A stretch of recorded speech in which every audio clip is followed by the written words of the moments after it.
আমাদের দিদিই ভালো ছিল। আমরা পরিবর্তন চাইছি, আমরা পরিবর্তন এনেছি। সবাই বলেছিল পরিবর্তন চাই, আমরা পরিবর্তন করেছি, আমরা শুভেন্দু অধিকারীকে এনেছি। বন্ধুরা, এই যে বৌদিটা কথাগুলো বললো, এই কথাগুলোর কি আদৌ কোনো লজিক আছে? না মানে বলছে যে আমরা পরিবর্তন চেয়েছি, পরিবর্তন এনেছি। উনি যদি সত্যি পরিবর্তন চেয়ে থাকে, সে আবার বলবে যে আমাদের মমতা দিই ভালো ছিল। না মানে আমি তো কোনো লজিক খুঁজে পাচ্ছি না। তোমাদের কি মনে হয়? অধিকারী আমাদের দাবি কেন মানছে না? এলে সবাইকে দিতে হবে, নইলে খই বন্ধ করুন, পুরো পশ্চিমবঙ্গ বন্ধ করুন, কেউ পাবে না।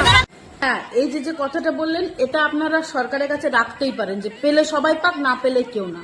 কিন্তু আপনার মতো মহিলারা দিদিকে সরিয়ে দিয়েছে, এই কথাটা বলবেন না। পরিবর্তন এনেছি, সবাই বলেছিল পরিবর্তন চাই, আমরা পরিবর্তন করেছি, আমরা শুভেন্দু অধিকারীকে এনেছি। তাহলে শুভেন্দু অধিকারী আমাদের দাবি কেন মানছে না?